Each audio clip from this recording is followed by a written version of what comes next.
Back in 2010, Joe Lacob and Peter Guber led a group that dropped $450 million to buy the Golden State Warriors. At the time, the team hadn't seen the playoffs in 13 straight years and played in a half-empty arena over in Oakland. Sports media didn't hold back, calling it the worst deal in NBA history, and it's easy to see why, since nobody was exactly lining up to overpay for a franchise that couldn't even sell out a home game on a Tuesday night. Fast forward to today, and that same franchise is worth a staggering $11 billion. That is a 24x return on investment in just 15 years. The Warriors are sitting at $11 billion. The Knicks are at $10.1 billion, and the Lakers round out the top at $10 billion.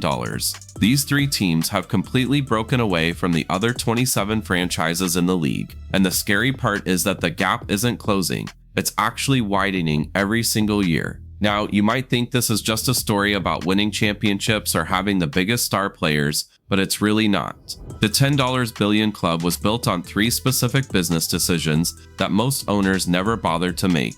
Stick around, because over the next few minutes, you'll see exactly how they pulled this off, why the door is closing for everyone else, and what you need to understand if you ever want to play at this level. Let's start with a number that sounds like great news for everyone involved. By 2026, the average NBA franchise value hit $5.52 billion, which is an 18% jump year over year. Every owner in the league got richer because the NBA just signed a massive $76 billion media deal with Amazon, ESPN, and NBC. This deal sends every single team a check for about $142 million a year. And it doesn't matter what market you're in or how many games you actually win. It sounds like a rising tide that lifts every boat in the harbor, right? Well, it's not. If you pull the actual numbers, the picture looks completely different than the averages suggest. You have the Warriors at $11 billion, while the Pelicans sit at $3.85 billion, and the Grizzlies are down at $3.6 billion.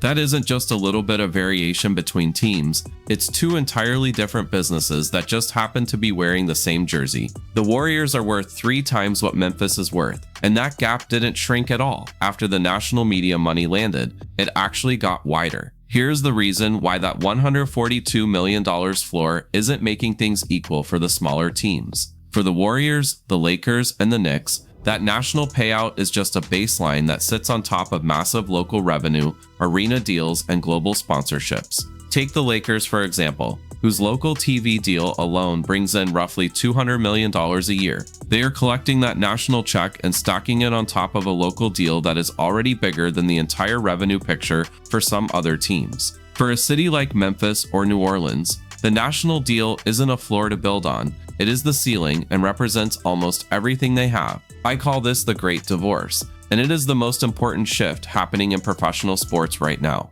The NBA is basically splitting into two different types of organizations. On one side, you have global media giants that operate more like entertainment companies than sports teams, with money coming in 365 days a year, and brands that sell jerseys in Tokyo and London. On the other side, you have local sports franchises that play basketball, serve their home market, and collect their share of the national revenue. Both are real businesses, but they are not competing for the same value, and they never will be. So what actually separates the $10 billion club from everyone else? I want to give you a framework I call the CEO scorecard, which is built on 3 pillars: local media leverage, arena real estate, and global brand premium. Every franchise sitting above that $10 billion mark controls all 3 of these areas. Meanwhile, every franchise stuck below $4 billion is weak on at least 2 of them. Once you understand how these pillars work, you'll see why this gap isn't just a temporary phase. It's a permanent change that was built into the system on purpose. Let's break down each one, starting with the pillar that prints the most cash. Let's dive into local media, because this is where the gap between the haves and the have-nots gets genuinely uncomfortable to look at. Every single year, the Lakers pull in somewhere between $192 and $200 million just from their local TV deal. Meanwhile, teams like the Grizzlies and Pelicans are sitting somewhere between $15 and $40 million. Just think about that for a second. The Lakers' local deal is worth 5 to 10 times what Memphis or New Orleans earns from theirs. And that massive difference doesn't just show up on a revenue spreadsheet. It compounds directly into how much the franchise is worth, because buyers price these teams based on a multiple of their revenue. More local media money means a higher multiple, which leads to a much bigger number when someone eventually writes the check to buy the team. Now, you might be thinking that local TV is dying anyway, so shouldn't that hurt every team equally? But here's the twist: it absolutely does not. In fact, the collapse of local TV actually makes the gap even worse than it was before. To understand why, we have to look at how the old regional sports network model worked. It was all built on cable bundling, where you paid for a big cable package and part of that fee went to the local sports channel, whether you actually watched the games or not. Teams got paid based on subscriber counts that had nothing to do with how many people were actually tuning in to watch. Then cord cutting hit the industry, subscribers dropped off a cliff, and the revenue dried up almost overnight. Bully Sports, which operated under the Sinclair banner, went through a messy bankruptcy, and Main Street Sports Group, now operating as FanDuel Sports Network, actually missed payments to 13 different teams during the 2025-26 season. They just stopped sending the checks. The teams getting hit the hardest are exactly the ones who could least afford a pay cut. Mid and small market franchises that were already only pulling $15 to $40 million from a regional deal suddenly found themselves chasing payments from a network that's barely staying afloat. This isn't just a small dip in revenue, it's a full-blown operational crisis. You're trying to build a multi-million-dollar budget around money that may or may not actually arrive in the bank account. Big market teams are in a completely different world. The Knicks' parent company, MSG Sports, saw their local fees cut by about 28% annually, but the new national media deal almost fully offset that loss. They added about $18.6 million in new national revenue against a $21.9 million local drop. And while the math is tight, it still works because they have enough leverage to absorb the hit. The Lakers have so much market power that they can negotiate their own direct streaming deals to bridge the gap to whatever comes next. Small markets simply don't have that leverage, and they definitely don't have a backup plan. What's coming next is the NBA's centralized local streaming package, which could launch as early as the 2026-27 season. The league is currently in talks with giants like Amazon, ESPN, YouTube TV, and Google to build a hub that covers up to 22 teams. On the surface, that sounds like a rescue operation for the teams bleeding money from the RSN failures, and for some of them, it probably is. But here's what people aren't saying loudly enough. For the Lakers and Knicks, a centralized package is just a floor. It guarantees them a revenue baseline while they keep building premium direct relationships with their massive fan bases. For the Grizzlies, it's a ceiling. It standardizes their local revenue at whatever the pool pays out, and they have no local infrastructure underneath it to stack anything on top. Local media leverage isn't just one line on a financial statement. It is the single biggest valuation multiplier in the entire NBA business model, because it sets the baseline that every other revenue stream is built on. If a team gets this part wrong, the other pillars barely even matter. But if they get it right, they are already halfway to that $10 billion conversation.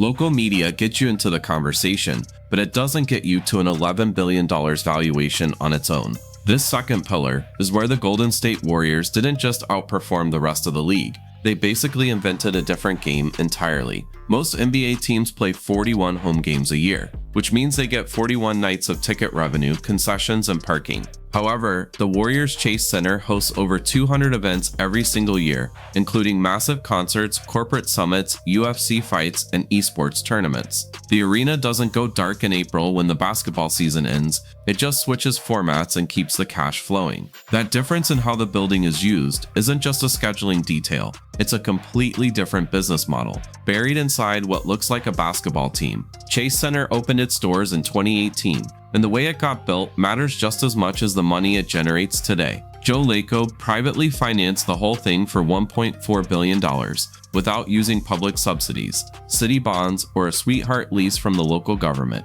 Everyone told him he was insane for putting up his own capital when cities usually beg teams to take their money. But the real answer was control. When you own the building outright, every single dollar the arena generates belongs to the franchise. Whether it's non-basketball events, naming rights, or high-end food and beverage deals, it all flows to the same balance sheet. When you lease from a city, you're just a tenant with a long-term agreement and very little upside on anything that doesn't involve a basketball. The development surrounding the arena, called Thrive City, extends that logic even further. By building restaurants, retail shops, and office space, the Warriors created an entire mixed-use campus in San Francisco's Mission Bay neighborhood. The income from that development adds a layer of wealth that most franchises can't access at any price point. You're not just buying a ticket to a game when you visit Chase Center, you're walking into a massive commercial real estate play that just happens to have a basketball court in the middle of it. Madison Square Garden operates on the exact same principle, just with 50 more years of history behind it. MSG sits on some of the most expensive land on Earth in Midtown Manhattan,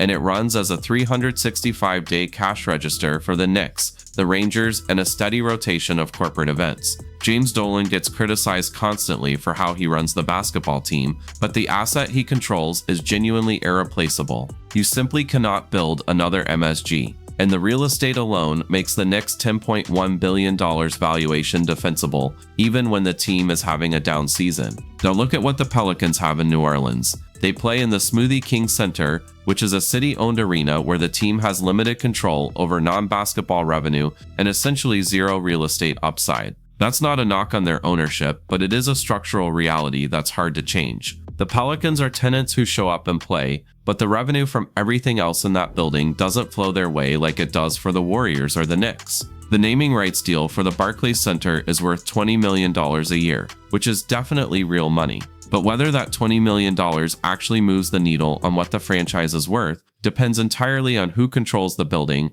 and how the deal is structured. Naming rights on a building you own versus a building you lease are two completely different financial instruments. And here's the thing people miss when they say small market teams just need better ownership or smarter management. You cannot simply retrofit a Chase Center into a city like Memphis. The real estate economics don't exist there, and the corporate sponsor base that fills 200 events a year isn't sitting in that market. The construction capital required is way beyond what most small market ownership groups can put together. This is where "you're not invited" stops being a catchy title and becomes a structural fact. The arena gap isn't a strategy problem, it's a geography and capital problem, and there's no front office hire that can fix either one. You can fix your local media deals, and you can own every square inch of your arena, but you still won't hit that $10 billion mark without the third pillar. This one is easily the hardest to build because you can't just go out and buy it, you can't negotiate for it in a boardroom, and you definitely can't force it to happen on a timeline that helps you anytime soon.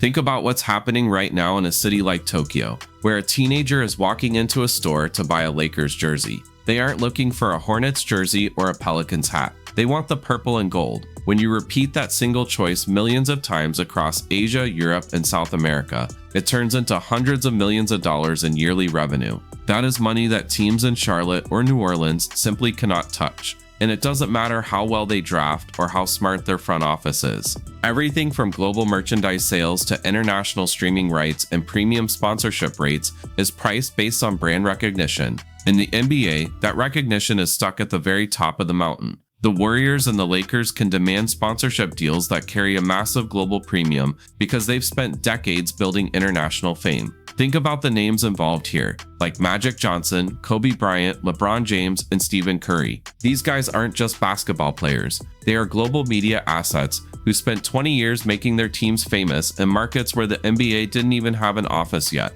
That kind of history doesn't just reset because a new owner writes a big check. The story of the Charlotte Hornets is the perfect example of why the just get a better owner argument usually fails. Michael Jordan owned that team until 2023. And we are talking about the most famous athlete to ever live, a man whose personal brand still brings in over $250 million a year just from Nike royalties. Even with MJ in charge, the Hornets were valued at roughly $3.9 billion. It wasn't because Jordan was a bad owner or because people in Charlotte don't like basketball. It was because the market size and the media leverage weren't there to support a global brand. The name on the ownership papers can't magically override the three pillars, and the Hornets proved that to the world. If you want to see how big the sponsorship gap really is, just look at the data from the 2024 to 25 season. TV ad revenue for the regular season hit $637 million, which is a massive amount of cash flowing through the league. But that money is not split up evenly. Teams that are constantly on national TV with a roster of premium partners take home a giant slice of that pie because sponsors pay for eyeballs. They want the right people watching in the right markets. So while a Warriors or Lakers game pulls in a massive national and international audience, a Grizzlies game mostly draws in Memphis. Both teams have value, but they are definitely not worth the same amount of money. This creates a compounding effect that permanently separates the top teams from everyone else. Global brand equity leads to higher sponsorships, which pays for better facilities and attracts the best players, which then leads to more wins and even more fame. The $10 billion club is running a flywheel, and once that thing starts spinning fast enough, it basically takes care of itself. The teams at the bottom of the league don't have the tools to get that momentum started, so the gap between the rich and the poor just keeps getting wider every single year. This is the third wall, and unlike a bad media deal or a lease agreement, you can't fix this with a single transaction. We've seen that only 3 teams are in the $10 billion club, and that the gap between them and the other 27 franchises is built into the system. Most teams can't bridge that gap no matter how many games they win on the court. But this is where the story gets really interesting. The NBA is about to let 2 more teams into the league, and the price they have to pay to get in tells you exactly where the league is headed. Back in March of 2026, the NBA Board of Governors voted to start looking at expansion teams for Las Vegas and Seattle. The expected entry fee for these new teams is somewhere between $7 and $10 billion each. We aren't talking about $500 million or even $2 billion anymore, because it now costs $10 billion just to sit at a table that didn't even exist 15 years ago. That number isn't just a starting point for negotiations, it's a loud and clear signal from the league that $10 billion is now the floor for entry, not the ceiling. The math for the current owners is incredibly simple and very profitable. If the expansion fee hits that $7 to $10 billion range, every single one of the 30 current owners will pocket between $233 and $333 million.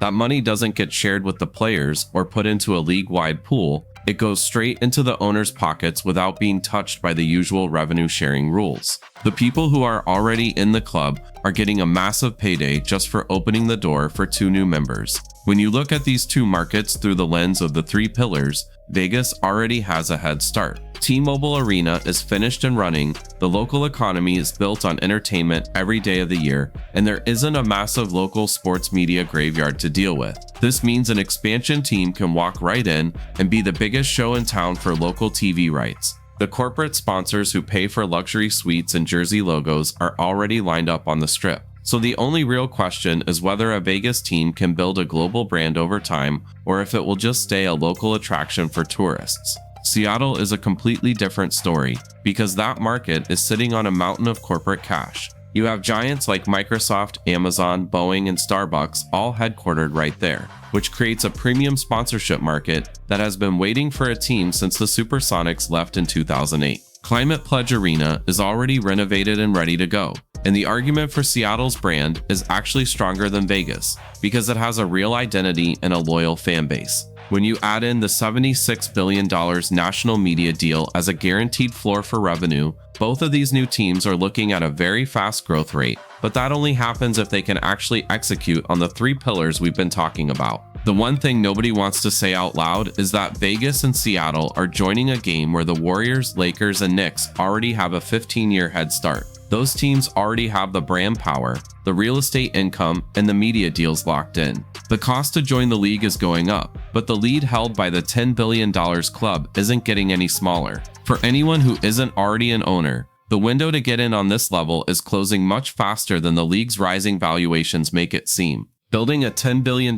sports empire has almost nothing to do with winning championships on the field. The real money comes from controlling the arena, leveraging local media deals, and growing a global brand, while the actual wins on the court just act as fuel for a machine that is already humming along. If you take one thing away from this video, let it be the fact that massive valuation jumps don't happen because of a lucky draft pick or a deep playoff run. The real growth lives in real estate developments, massive media contracts, and building a brand that people recognize across the world. When you start looking at your own career in the sports industry, you need to measure every team you think about joining against those 3 specific pillars. This simple check shows you which organizations are on a path toward that $10 billion mark and which ones are stuck at a $4 billion ceiling. And that gap matters more for your future than any championship trophy ever will. If you want to see how the salary cap plays into this strategy, especially with the new apron rules giving power back to the big market teams,